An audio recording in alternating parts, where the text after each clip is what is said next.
For this app, I've based it around cat memes because I love cats, which you'll be seeing in my other apps, and it's funny. I've gone above and beyond by adding different sound files for each meme to match it, and beyond that by adding GIFs instead of images, just because it's more fun and interactive. Let's click the first one and see what happens. A sound is produced to match the exact meme of the cat, and a text is produced to tell you what you've just clicked, the confused cat. Let's click the one below it. A new sound file is produced to match the image, and also a new text is produced to match it. Now let's clear the text and see what happens. It goes back to the launcher screen. In terms of the code, I've used this section, which is a library called Glide to help load animated GIFs. I've used Media Player to manage my sound files. I've also used Gradle to help me implement my GIFs. For this app, I've created a travel app in Tokyo.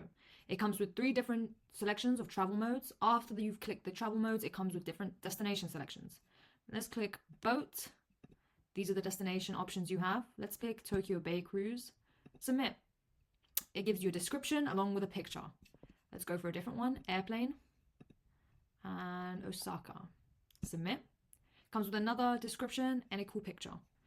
So over here is where I set up my views and variables, such as my radio group, my spinner, image views. Down here, I've put in a switch statement, so it can generate the images and the information based on what destination I've chosen.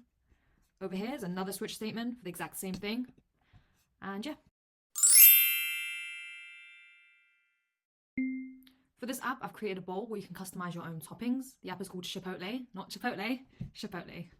All right, let's add some toppings. Cheese, beans. As you can see, as I'm adding the toppings, the total price changes and updates. So if I add steak, it adds £3 to the total price. Let's click this button, order your bowl. Appears a toast message saying the order's placed and the total price. Let's clear. With that button, it goes back to the launcher screen. Coming to the code of everything, this section over here initializes my components and gives my base price, which is the starting price, £5 for the bowl. Over here is initializing my checkboxes, and over here is initializing the images for my toppings. So down here, these set my checkbox listeners for the images. So if I add cheese, an image of cheese appears. If I unselect it, it disappears. Now down here is for my price calculations. So if I add, let's say steak, £3 is added to my total price and it updates. That's it.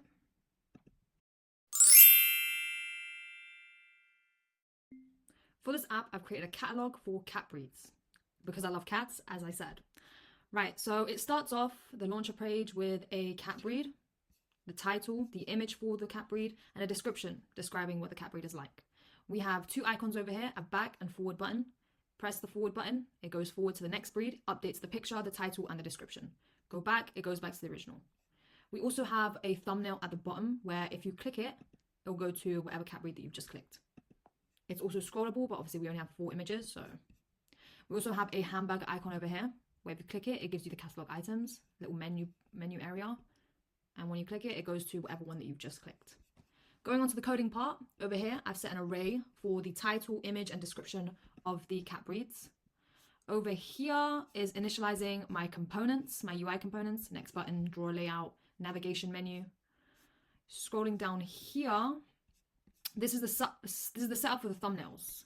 So the thumbnails at the bottom, you click on it, it updates the image, the description, and the title. Going down here, it's a setup for the navigation menu on the side. And that's all.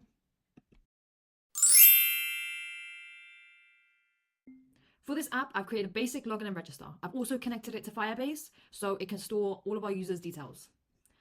Right, so it starts off at the launcher page, which is the login screen. We're new, so we're gonna click to register. By clicking this link, it directs us right to the register page. We have a radio group, male, female. Let's pick female, and then just pick a date of birth. Now it has an email that we put in. Let's put test@outlook.com. Password. Now this password has a password toggle on it, so it will actually hide your password. By clicking this I, you can reveal what you've written, and you can hide it again. Now everything is filled in, everything's good to go, so it should create the account. By pressing this button, it gives us a progress bar and account created. Let's press this click to log in. It should link us right to the sign in page. Right, so it gives us a option to upload a profile picture, the email that we've registered with, the sex that we have put in, and our actual age. So through the number picker, we put our date of birth, and it actually calculates how old we are. Let's put a profile picture. Let's pick this one. Profile picture updated successfully. Right, that's all of our details right here. Now, if we go onto Firebase, this is all of the users that have been registered on our app. Reload it, and there is the account that we've just registered with. Onto the coding bit. This section over here is to check if the user's already logged in. If so, if we were to restart the app, the user would already stay logged in. If we scroll down, we have an if statement and an if else statement, which just basically validates what we've put in. So if the sex group were to be empty, it would return a toast message of authentication failed. If we scroll further down, we have this section over here, which actually saves the user's details into Firestore.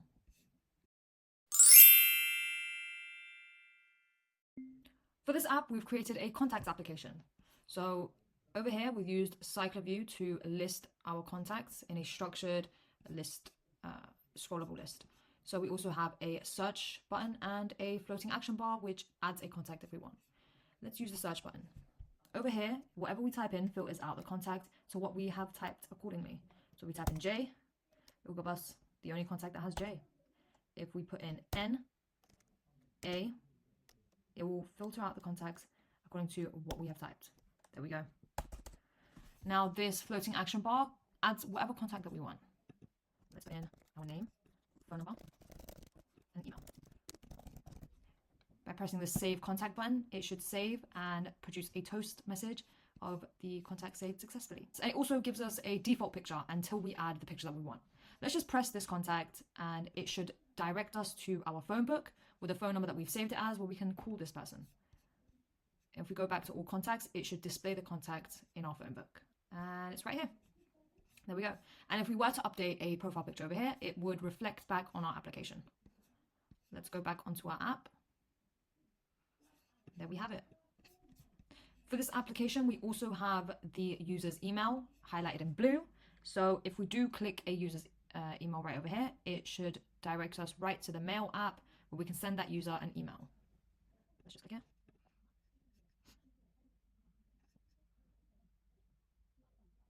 There we go. Now going onto the coding bit of this, we have over here search view, which filters the displayed contacts in the cycler view. And over here, we have this section where it retrieves the contacts from the device's contact list, and it also displays a list of contacts in a scrollable layout using cycler view. For this app, we've created a book reservation app. We have all our books over here. Just scroll down right here. So we have a picture of the book, the front cover. We have the title, the author, and a little description. If we click this reserve button, it should give us a date picker where we can pick from, to and from when we want to reserve the book. So let's do from the 12th of January. Okay, that's from, and then to, let's do the 28th. It will pop up with this reservation success notification, the book that we reserved, the date that we reserved it from, and a thank you message. If we press OK, and there you have it. The button changes from reserved to reserved from and to. The key features of this application is the fact that we've connected Firebase. So Firebase real-time database, which fetches and dynamically updates the book data in real time. We've also implemented CyclerView. So this displays the data in a modern and user-friendly way. So it displays the books in a structured and list way. And we also have error handling, which gracefully handles the data fetching errors with on cancelled and a toast message.